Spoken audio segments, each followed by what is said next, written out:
Hello friends, मैं आपके लिए God please make me demon का एपिसोड 3 लाई हूँ। तो चलो एपिसोड की शुरुआत करते हैं। एपिसोड की शुरुआत होती है, मॉर्निंग कहती है मेरी शक्तियाँ वापस आ चुकी हैं। वे बहुत ज्यादा खुश होती है और मुस्कुराहट दिखाते हुए कहती है वाह क्या मुस्कुराहट है। सच में, अचानक और आखिरकार मेरी शक्तियाँ वापस आ चुकी हैं। इसका मतलब मैं एक डीमन बन चुकी हूँ। लेकिन अचानक से उसकी शक्तियाँ वापस चली जाती है और वह कहती है क्या मेरी शक्तियाँ कहाँ गई? क्या वो चली गई? हमें एक घर का सीन दिखाया जाता है। वहाँ पे मोरन बेड पे बैठी होती है और उसी के पास में सारंग बैठा हुआ होता है। मोरन कहती है आप इसे किसी भी तरह से देखे, यह बहुत अजीब है। मुझे अवश्य अपनी शक्तियाँ वापस आती हुई महसूस हुई। वह इस बात से खुश होती है। लेकिन दोस्तों, ये कौन है? आपने मुझे शक्तियाँ दी, फिर वापस क्यों ली? वहाँ पर एक बच्ची अपनी माँ से कहती है वह क्यों रो रही है? मोरन कहती है लेकिन एक क्षण बाद वह फिर से गायब हो गई। वह गुस्से में सोचती है क्या मुझे शक्तियों के लिए कुछ करना पड़ेगा? सारंग के बाल पकड़ती है और कहती है अरे आपको क्या लगता है सारंग? सारंग कहता है ओह, मैंने तुम्हारे साथ हुआ उसके बारे में सोचा और मुझे लगता है तुम्हें डीमन बनने से पहले आपको कुछ शर्तें पूरी करनी होंगी। तुमने कहा कि जब तुमने बूढ़ी औरत की मदद करी तब आपको आपकी शक्तियाँ वापस मिल गई। तो इसका मतलब यही होता है कि अगर तुम अच्छे कर्म करोगी तो तुम्हें अच्छा फल ही मिलेगा, मतलब तुम्हें अपनी शक्तियाँ वापस मिल जाएंगी। सारंग और कहता है इसलिए शायद अच्छे कर्म करने से आपको आपकी शक्तियाँ वापस मिल सकती हैं। मोरन को अचानक से झटका लगता है। वह कहती है क्या? और सारंग की टी शर्ट पकड़ते हुए कहती है ऐसा हो ही नहीं सकता। और उसका चेहरा नीला पड़ जाता है। मैं एक डीमन हूँ और अपनी शक्तियों का उपयोग केवल अच्छे कार्यों के लिए कर पाना मेरे लिए किसी यातना से कम नहीं। मुझे सजा मिली है। वह जोर से उसे अपनी ओर खींचती हैं, जिसे सजा दी जा रही है। हाँ, मैं एक कैदी हूँ और मुझे सजा मिली है। क्या मुझे अपनी शक्तियाँ वापस पाने के लिए अच्छे कर्म करने पड़ेंगे? सारंग कहता है मोरन, मुझे इस बारे में कुछ करना होगा। बिस्तर में अपना चेहरा घुसा लेती है। मुझे कुछ करना ही होगा। वह सीधी होती है और उसे हाथ पैर पटकने लगती है। वह कहती है मुझे नहीं पता। सारंग कहता है मोरन शांत हो जाओ। वह उसकी तरफ देखती है और कहती है अरे चलिए इसे आजमाते हैं। सारंग कहता है मोरन कहती है अच्छा होना।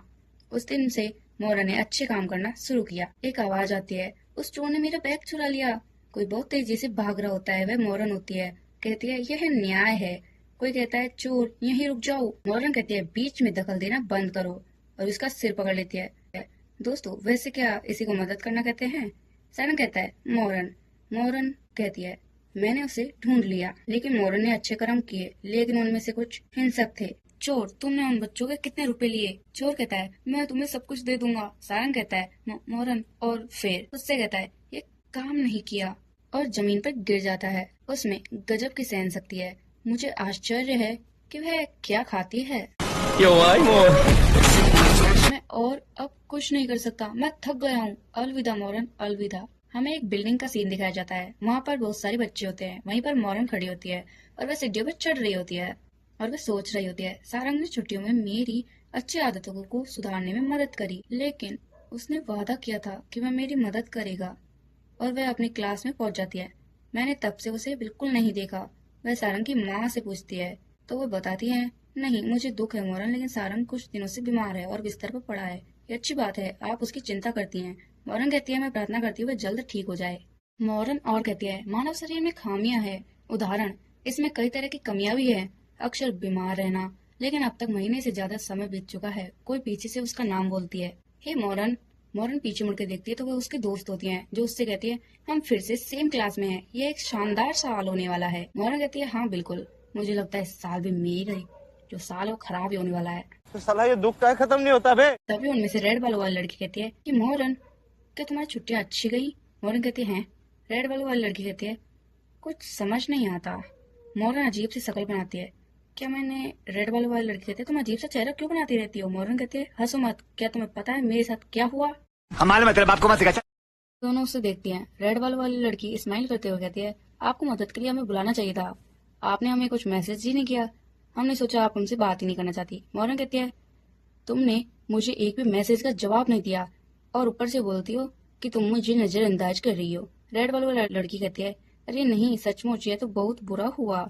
दूसरी लड़की कहती है मैं किसी और कॉल में व्यस्त थी, मेरे पास तो फोन ही नहीं है। मोरन कहती है जो भी हो, आप लोग अभी भी मेरी मदद कर सकते हैं। रेड बाल वाली लड़की कहती है आपकी मदद के लिए हम क्या कर सकते हैं? मोरन उन्हें देखती है और कहती है मुझे किसी की जरूरत है। स्कूल के बाद उसे ढूंढो और मेरे पास लेकर आओ। वहीं पर हमें सारंग दिखाया जाता है, जो अपने स्कूल के बाहर खड़ा होता है। तभी हमें वहाँ पे एक चित्र दिखाया जाता है जो मोरन उन्हें देती है। रेड बालों वाली लड़की कहती है, क्या ये अजीब नहीं है?